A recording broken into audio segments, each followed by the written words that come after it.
Hello everyone. If you are new to UK or if you are planning to come to UK to study or to work for long term, you definitely need to see this video. In this video, I'm going to cover very important thing after you come into UK, after your visa and everything is all, you got your BRP and you are moving out of your temporary accommodation, then definitely you need to go into a renting accommodation. While you are renting, the point which I'm going to say is very important, because this will save you money over the long term and also not get into any troubles into contract. In UK, all the things what you do from with respect to the getting a gas connection, broadband connection, phone connection or electricity connection, water connection, everything is a contract. Except water connection, all other things are contract.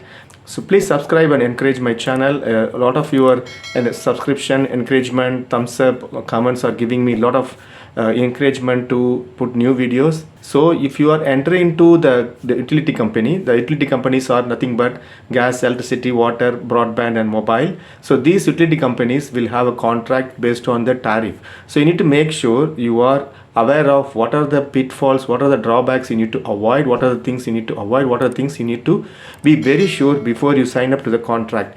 In this video, I'm going to give you money saving tips. Definitely it will be useful for those who are new to UK or you're planning to come to UK. If you know this before you come to UK, you can be prepared about the UK market with respect to utilities, and then you can enter into a good contract which gives you a good money saving. In this video, I'm going to cover only the electricity part, not gas or mobile or broadband or other things, only the electricity part. Definitely this will help you. Don't skip this video, because in the middle of the video, I will be giving a process of what you need to do. So if you skip and see, you will lose a lot of important things. So don't skip, just watch from start to finish, so that the process I will explain and then you can definitely follow this and save a lot of money.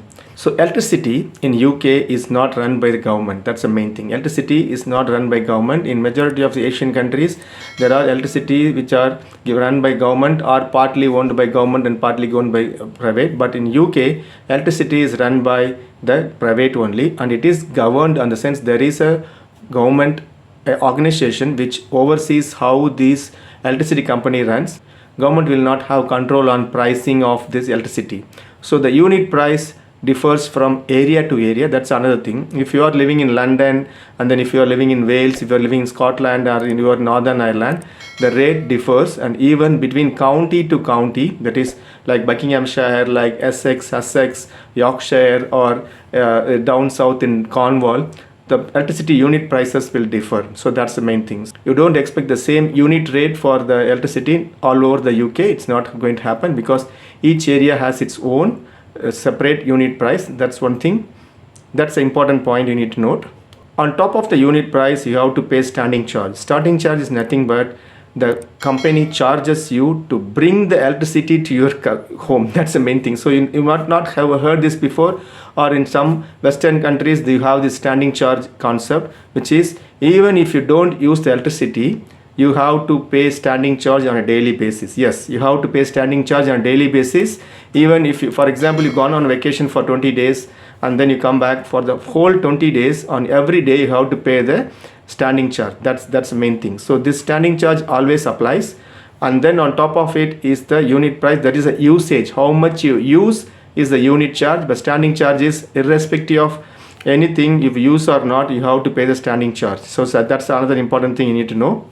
As I mentioned, the electricity is given by the private company, but the network is run by the government. That is all the cables, all the pylons, all those things are put by government, and then it is given to the private company to send the electricity. All the companies who are giving electricity in UK are private, and there are more than 10 companies. They will say big 6 companies like British Gas, SSC and Eon, and then there are companies like OVO, and then Octopus Energy. There are these many companies are there. However, there are smaller companies also there, which comes up sometimes with a cheaper price. Sometimes the small companies will go out of market due to various market conditions. A lot of private companies give you electricity to UK, as I mentioned. So these companies will not have their own separate lines to come to your home. So all the private companies will use the infrastructure given by the government and then give the electricity to you. You can be a customer of Eon. Your next door neighbor can be customer of British Gas, and then the another neighbor can be customer of SSC. So within the same street, three different houses can have three different suppliers, because these companies, electricity companies, will buy the electricity in bulk and give it to this national grid, which is the company which sends the electricity to all your home. They buy it in wholesale, give it to you, and then the pricing is competitive, so that based on the market condition they will hike or they will lower the prices. The private companies, I mentioned about unit prices, which differs from area to area, and then I mentioned about standing charge. Next important thing is the type of contracts. There are three type of contracts you can enter with these companies. Two is major thing. One is fixed term contract, another is variable contract. So let's cover the fixed term. There is a third type is there. I will come to that after finishing these two type of contracts. So fixed tariff is something like you agree with the company that you will stay with them for 1 year. For that they will give you a cheaper price or some unit price they will give you. That will be there. If you move out of that company, if you move out of the contract or you move to the another provider within that 1 year of your contract or 2 years of a contract, then some companies will charge you the amount to quit the contract. So you have to pay some amount when you quit the contract and move to the another provider.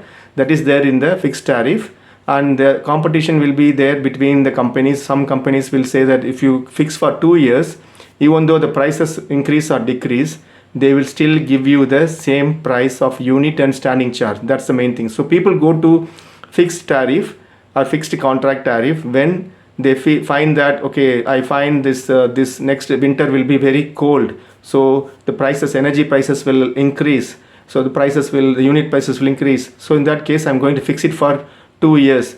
In the 2 years term, if the price rise, the company will not increase your price. If the price goes down, the company will not decrease your price. That's the main thing. Fixed means whatever you sign up to the first day of your contract, that will stay for 1 year or 2 years. So there will be a quitting charge. It depends upon the type of contract. The companies will also say that if you get gas and electricity from me in the same contract, in that case I will give you some discount. That's one thing they will say. The companies will say that if you pay by monthly charge, then by using direct debit, then they will say that they will reduce some amount. And some companies will say that if you don't go for paper, if you opt for a paperless billing, the company will say that we'll give you some discount.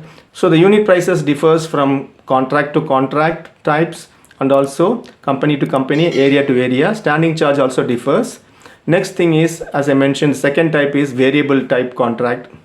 The second type of unit pricing is variable. Variable means it varies from day to day. Every day the price will vary, but depends upon the wholesale price. If you are lucky, if the energy prices in the wholesale market goes down, then your prices will also goes down. If it goes up very high, then you have to pay the high prices of energy. So that is also there.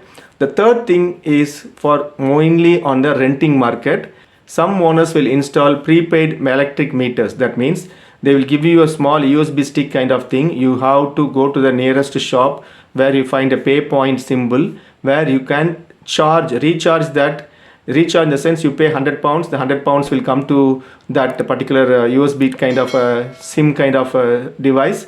Then you insert that device into the electricity meter, then the charge will be taken from there, and until that amount, for example £100 is reduced, that is based on usage, you will be using that. It will give a warning that, okay, you have last £5 amount pending in your prepaid meter, so you have to recharge it. Those warnings will come. Sometimes again this charge will be different to the contract prices. You have to make sure which company is contracted in that house, so that you have to top up that USB device from that company. So you can do it over internet, or you can do it over the shops nearby. So that is the prepaid meter. The landlords will do this because the reason is some tenant will stay in the house, and then if they vacate, they will not pay the bills, which is kind of a direct debit bill, and then they will move to next house, or they move out of the country.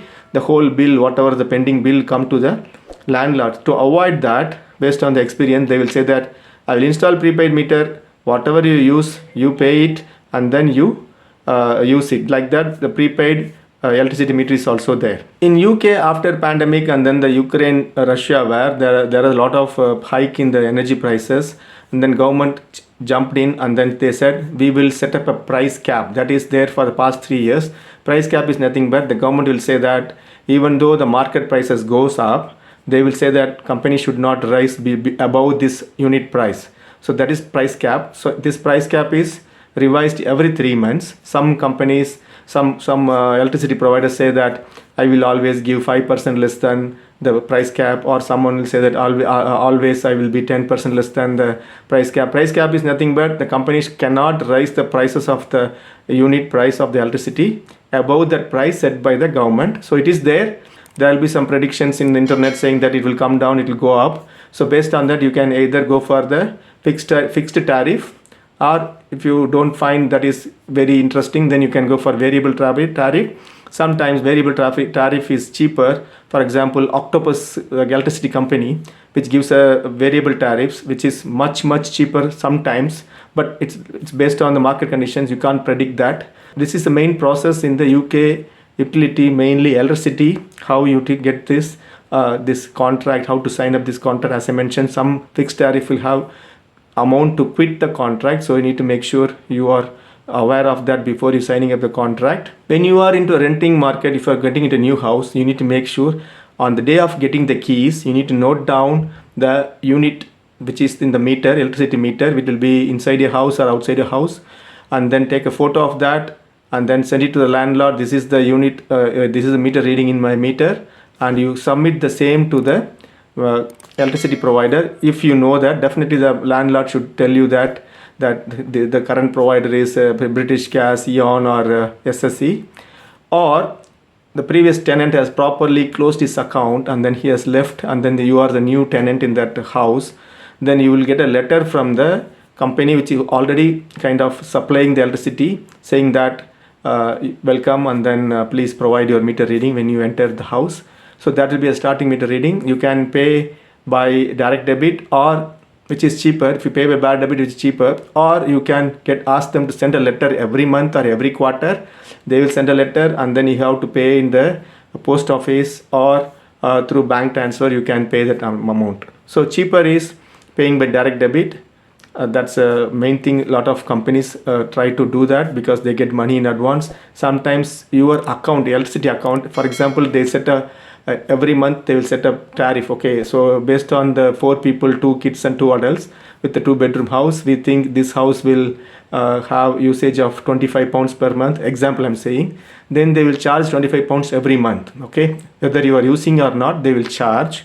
Then if it goes above the £25, they will change the direct debit limit. Okay, let's go for £35. Sometimes if you are using less than the £35, the remaining amount will be in your account as a credit. That will be deducted in your subsequent month. When during summer the electricity will be less, usage will be less.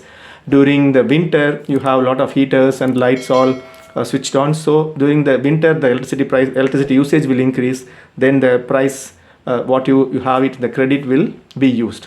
So this is a process. Hope you understand that. I have told many things like fixed tariff, prepaid meters, variable tariff, standing charge, unit prices. Unit prices differ from area to area. Different companies are there, and then the cost to quit the contract, all those things. Some companies give incentive. If you refer to your friends and then they join, they will give you money. For example, if you're already account holder of a particular company, if they have a referral program, you can send a referral link to your friend, and if your friend joins that company, they will give you some money to you as well as your friend as a kind of a token of appreciation. Or if you're bringing your new customer, there are a few companies doing that.